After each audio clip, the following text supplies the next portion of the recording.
Hello, hello. Welcome to TelemetryDrops. My name is Juraci Paixão. I'm a software engineer, and since 2019 or so, I've been part of the OpenTelemetry project. And today we're kicking off the TelemetryDrops project. TelemetryDrops is an evolution of a project that I started 3 years ago. So 3 years ago, a little bit over 3 years ago, I was just back in Brazil. And I was kind of worried or kind of bothered that we didn't have enough content in Portuguese that were deeply technical, up to date, and with high quality when it comes to OpenTelemetry, observability, monitoring, and things like that. So back then, 2022 or so, in July, I started Dose de Telemetria. Dose de Telemetria then became, at the beginning, it was a small dose of telemetry, so a drop of telemetry every day, so a small tip, a small hint. And over time, we decided to focus on the live streams on Fridays. So on Fridays, I just open a live stream for half an hour or so, and we talk about monitoring, observability, OpenTelemetry, and so on. If you've been part of Dose de Telemetria before, if you've watched some live streams, you know that there is no specific rules. There are no concrete rules there. Basically, we have a topic for the day, and then we talk about that topic for half an hour or so. I've been working with OpenTelemetry since 2019, as I mentioned before, but I've been focused on the OpenTelemetry Collector. So the collector is where I feel most comfortable at, and it should not be a surprise to anyone that I decided to choose the collector for our very first topic, for TelemetryDrops. So TelemetryDrops is a continuation of Dose de Telemetria, but now in English. And we are sharing our time between TelemetryDrops and Dose de Telemetria. So every Friday, we have one edition of one of those, right? So every couple of weeks, we're going to have a TelemetryDrops, and every couple of weeks, we're going to have a Dose de Telemetria. So we don't. So we still have content in Portuguese, and we have content in English as well. So if you are new here, TelemetryDrops is a channel where I, Juraci, I share with you a very personal project, and I share with you some information, some knowledge drop on OpenTelemetry, on observability monitoring, and so on. We are focused and very opinionated about OpenTelemetry, so we almost never cover anything other than OpenTelemetry, except when it is to show some concepts. Right, so we're gonna use Jaeger today to visualize some of the things that we have for the collector, but we try to focus on OpenTelemetry. If you have questions, use the chat, right? So write your questions in the chat. I'm here, I'm live, I can answer your questions live. So come here to the chat and say hi, click the buttons there to make this content go elsewhere. And leave your comments, right? So let's make this session here a Q&A session as well. All right, so as I kind of alluded to before, we are focusing today on the collector. So what is OpenTelemetry Collector and how can it help us? All right, so let me share my screen with y'all. Let me move the screens here a little bit. Share. All right, so there you go. So now we have the screen here. All right, so what is the OpenTelemetry Collector then? So when we talk about OpenTelemetry, we typically have an application that is running on premises, like I don't know, the payments service that is triggered by a user. Let's get a user here. So the user is doing some action here on the payment service. And then on that service, it generates telemetry data, and telemetry data then goes into a collecting agent. So this is the collector. And then at the other side, we have a backend, an OTel backend. All right, so if it is a tracing backend, it might be Jaeger. If it's a metrics backend, it might be Prometheus. But in common, we typically have a collector. Of course, we can still have our payment service sending data straight to the backend. That's okay. Not really recommended. because we, if we change the backend, we have to change then the configuration for our payment service.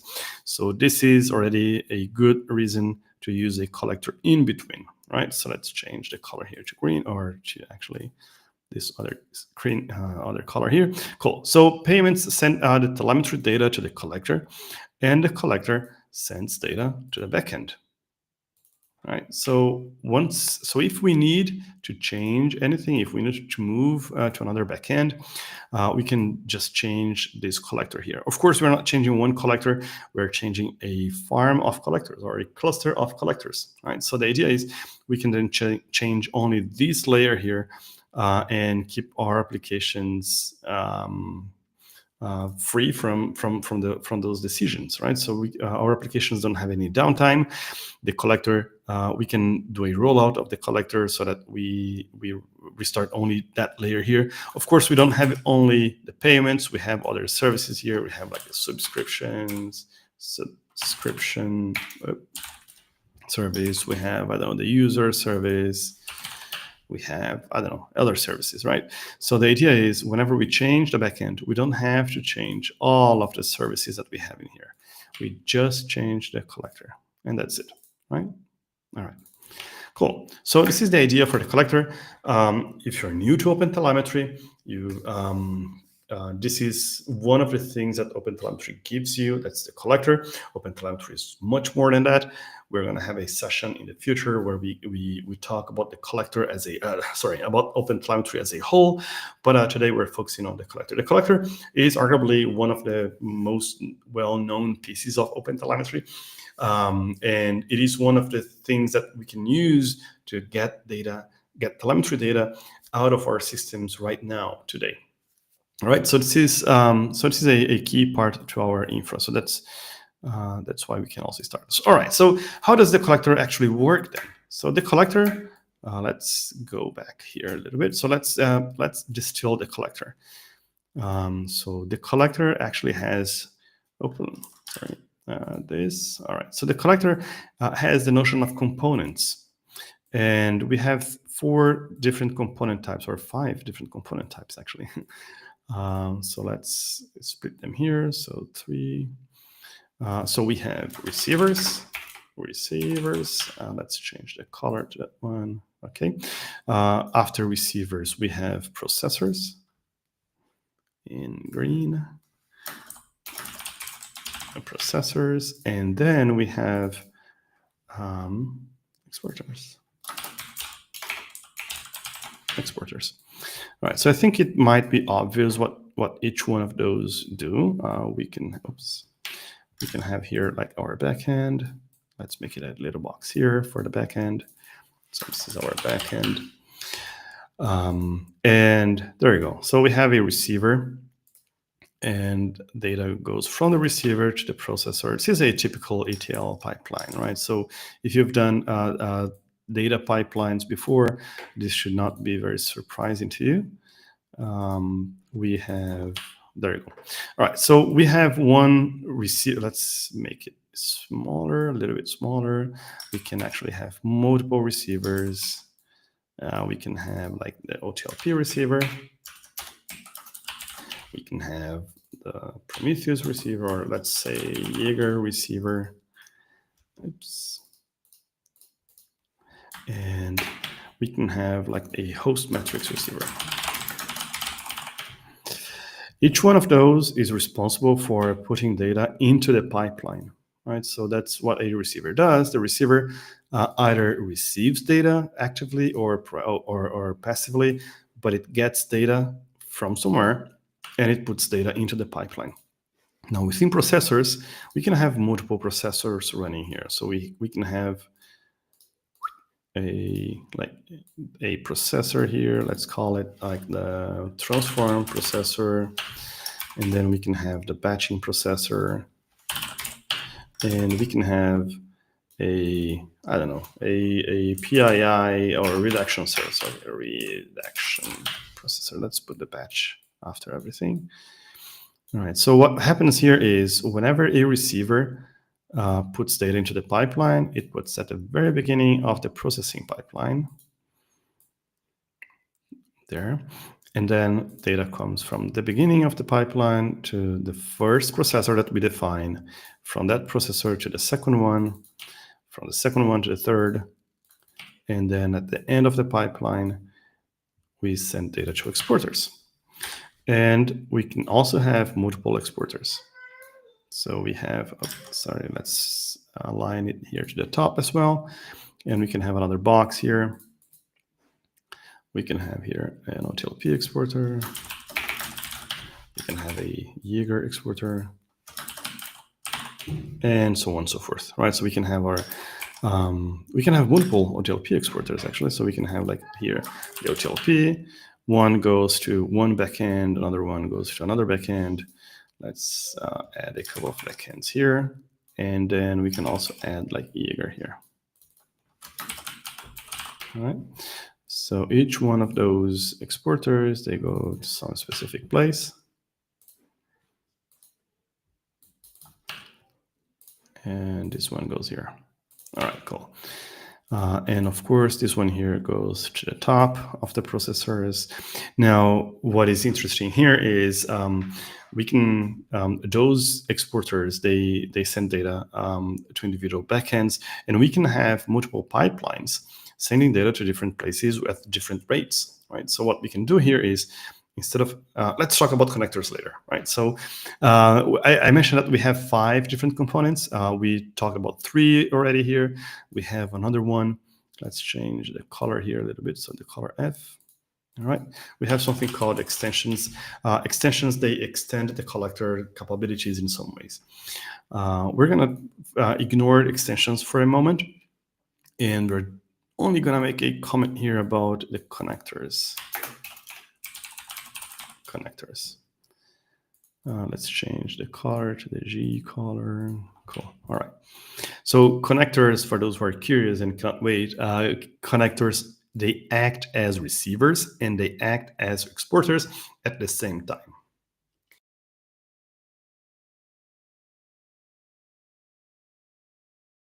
So what we're going to take a look at pipelines later, but connectors, they have to be declared on a pipeline, both at the receiver side and the exporting side. But so this is the theory behind the collector. Really, what is important here is this idea of receivers, processors, and exporters.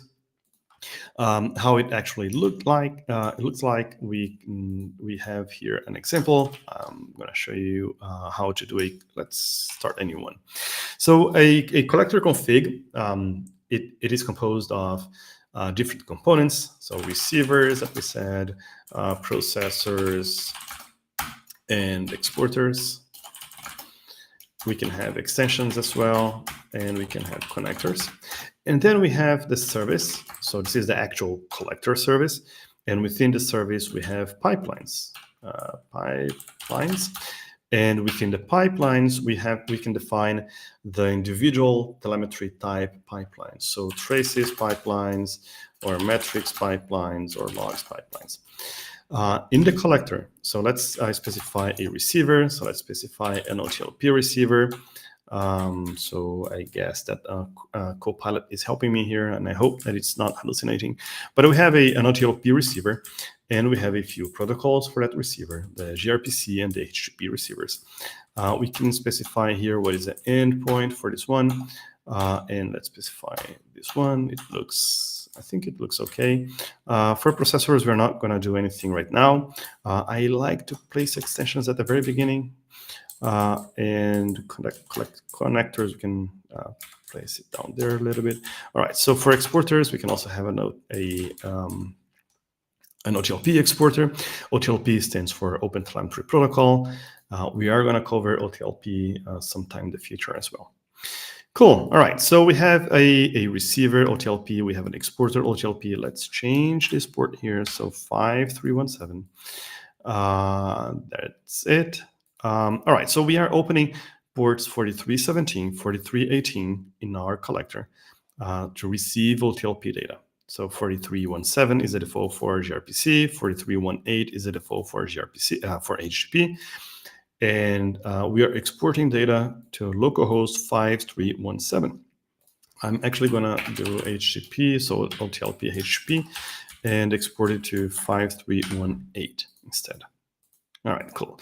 Let's see if that works. So after that, and something that I always keep forgetting, we need to tie them all in the pipeline, right? So Copilot here is helping me already in specifying that, but basically I have to specify the configuration of my pipeline in the service node.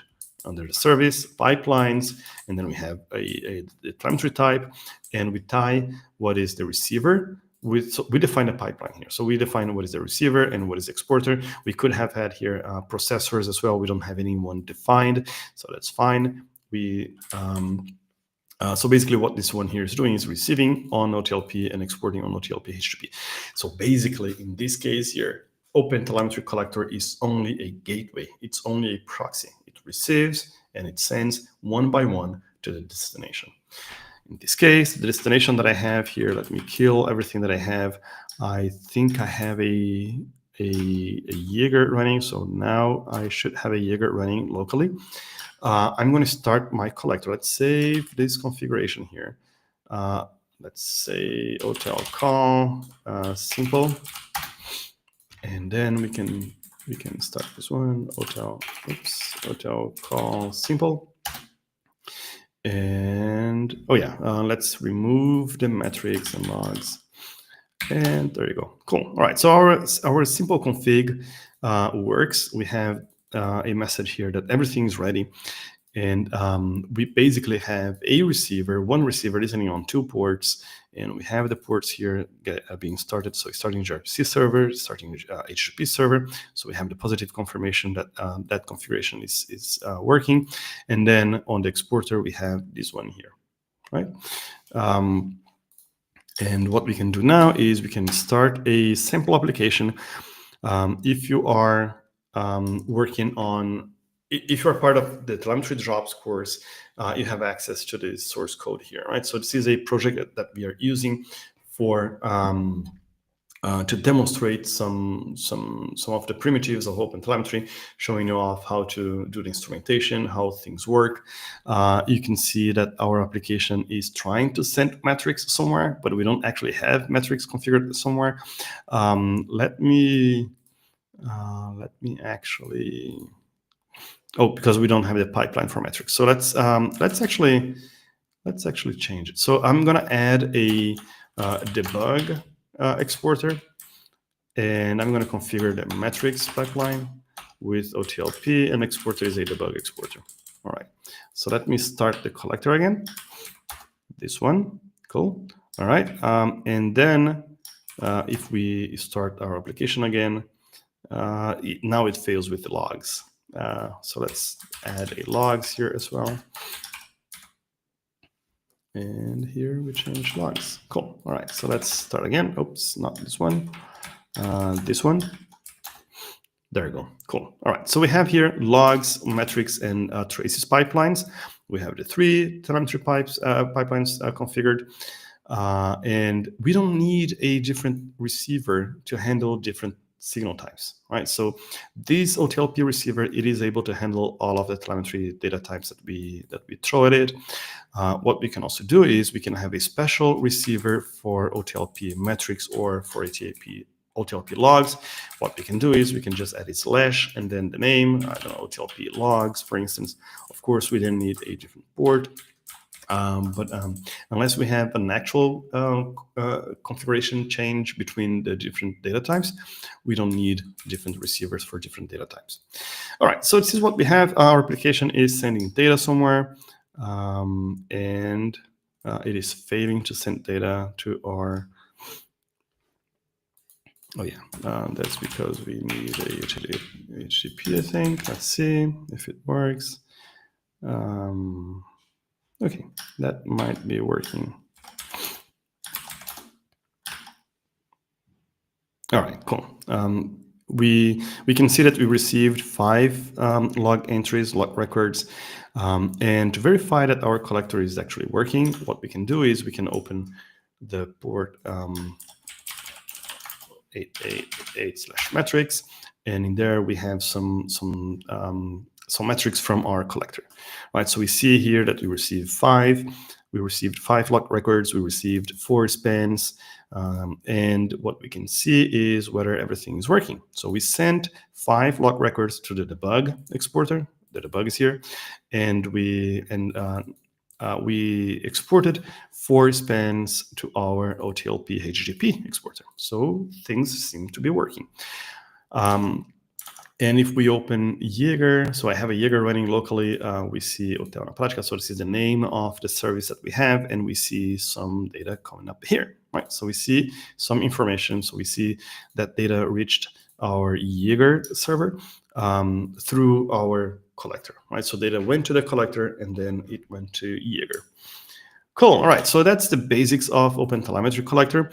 We have here on the OTLP receiver, we sent data to no processor. So we just skipped processors and we exported data to Jaeger. We actually used the OTLP HTTP exporter to send data to Jaeger.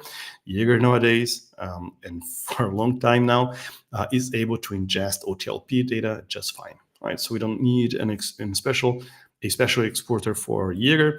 The same is true for pretty much all of the backends out there. So if you send data to any commercial backend, it's very, very likely that they ingest OTLP natively nowadays. All right, so one final trick that I have for today is how can we have those metrics? How can we have telemetry from our collector available somewhere? So how can we observe the collector? And this is so I have a repository, GitHub repository called Hotel Call Cookbook under my personal account. So github.com/jpcrowling/hotel call-cookbook. And in there, we have the own telemetry recipe. In that recipe, we have a telemetry node on our hotel call.yaml. On that one, we have a telemetry node. And on that telemetry node, we have the configuration of where to send data. Right, so let me stop the collector that we have there, and we're going to start this one here. What is going to happen now is we're going to just ignore all of the telemetry that we are receiving, because now we are interested only in the telemetry that the collector itself generates. So we're going to get into an inception mode here, sort of, because we want to observe the collector. So we are interested in the telemetry that the collector itself generates, not the telemetry that it receives. All right. So that's why we are basically throwing out all of the data that it's receiving, and we are configuring the internal telemetry of the collector to send data to localhost 5318. All right. And what we are doing in addition is we are overriding the service name for the collector. We're going to call it hotel call on telemetry. So whenever we are on Jaeger and whenever we look at the service name, we should see hotel call on telemetry. Cool. All right. So let's try it out. And changing here from simple to YAML. There you go. So we have data coming in. We have some data coming from our application, the hotel going practice. Let me call some other curls. Cool. All right. So some things are happening. Data is being received. And what we can do now is we can go to our Jaeger instance. And there we should see now the hotel call on telemetry. And what we see here is for each single HTTP request that our collector received, it emitted a trace, and we can open that trace and understand exactly what the collector did. So we are using Jaeger to understand what our OpenTelemetry Collector is doing. So we have here an HTTP request. It's a post that was let's see what we have here. So it's this code. So this is the version of the telemetry, like from the from this component. So actually from this one here. All right. So this is the hotel HTTP that generated this span. This is the version of the library that generated that span. This is the port that was used to send data to. This is the localhost. And some information about the process. So this is the collector version 126.0. And after it received the HTTP request, it sent data or placed data into the receiver. So the HTTP handler got data into the receiver itself. The receiver recorded some information like how many metric data points it received, what is the format, and so on and so forth. And then where data went in terms of the exporter, right? So after the receiver, data went straight to the debug exporter. And that's it, right? So we see here what is the data type, what is the exporter name, and so on and so forth. So we can use that to understand what the collector is actually doing. All right, so just to wrap it up, let me stop sharing my screen so I can look at you all. Stop sharing screen. Okay, right, cool. All right, so this is this was the very first installment of the TelemetryDrops live stream. This is only the beginning. We're just starting with the collector, so I had to start with the collector. If none of that makes sense for you, don't worry, that's fine. We're gonna have an introduction to OpenTelemetry as a whole in a couple of weeks' time. We're gonna have a deep dive content as well, right? So this is just the beginning. This is just a started content, but we are gonna cover deeply technical content in the next few weeks as well. If you are interested in knowing more about OpenTelemetry Collector, or observability in general, make sure to follow the LinkedIn page for TelemetryDrops, or subscribe to this channel here, or take a look at TelemetryDrops.com to understand more about what the project is about. All right, so thank you very much, and see you in a couple of weeks' time.